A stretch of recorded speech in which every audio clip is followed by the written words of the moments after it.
क्या बोलता है कि find the 10th term in the expansion of 2x plus 1 बटे x का होल में पावर 12। ठीक है, ये ध्यान रखेंगे। यहाँ पर अगर बात करें हम हियर, इसी तरह क्वेश्चन में बात करेंगे, यहाँ x का वैल्यू मेरे पास 2x दे रखा है एंड जो y यहाँ पर लिखे थे हम उसका वैल्यू 1 बटे x दे रखा है।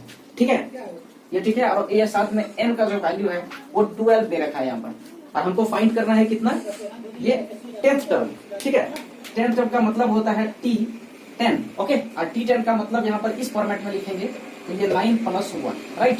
9 प्लस 1th टर्म को 10th टर्म कहेंगे, और इसका फॉर्मूला क्या होगा तो अभी तुरंत पढ़े। यहाँ पर n कितना है, 12 है, 12C9 है ना, NCR, यहाँ देखिए NCR, ये वाला R लिखे थे, और n यहाँ ऊपर में है, और x पर पावर, तो x यहाँ पर क्या है, ये वाला पार्ट है x, तो इस पर पावर, तो ये यहाँ पर 2x है x के जगह, तो इस पर पावर इसको घटा करके, तो 12 में 3 जाएगा यहाँ, ये 12 में 9 जाएगा, तो यहाँ 3 होगा। ठीक है, इसको घटाएंगे, 12 में 9 गया, 3 लिखेंगे, यहाँ पर देखिए घटा के लिखे हैं, और फिर ये वाला y वाला पावर ये तो होगा यहाँ पर, तो फिर यहाँ पर क्या है 1 बटे x है y की जगह, और इसके पावर उतार के दिया 9 है, तो यहाँ पर 9 उतारेंगे, बस इसको कैलकुलेशन कर देंगे, सिंप्लीफाई, आंसर आ जाएगा।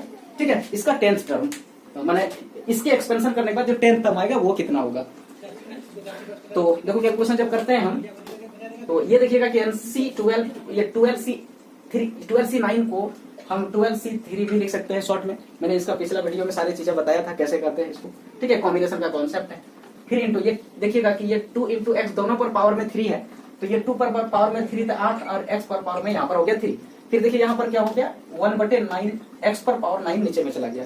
ठीक है, देखो दिक्कत नहीं, क्लियर है। अब इधर वाला डिलीट करते हैं, इसका जो है कॉन्सेप्ट ऊपर हम लिखते हैं। ठीक है,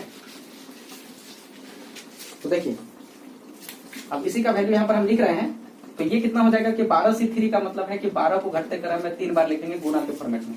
ठीक है, 3 का मतलब है कि 3 को भी घटते क्रम में 3 बार लिखेंगे गुणा के फॉर्मेट में, और फिर यहाँ पर 8 हो गया, और यहाँ पर देखिएगा कि फाइनली x जो है ऊपर में छोटा नीचे बड़ा है, तो ये फाइनली नीचे चल जाएगा, x पर पावर 9 और माइनस में 3 हो जाएगा नीचे जाके। ठीक है, छोटा वाला नीचे जाएगा, नीचे छोटा रहता है तो ऊपर रहता है। अब देखिए यहाँ पर कटाते हैं, 3 दूनी 6 दूनी 12, ये कट गया। ठीक है, अब यहाँ देखिएगा कि अगर 88 दूनी 8 दूनी 16 की 6, 8 दूनी 16 1 17, मैंने 1760, और पावर में देखिए x में जो पावर है वो नीचे बचेगा, x पर पावर 6, तो ये मेरा यहाँ पर फाइनल आंसर हो गया, राइट।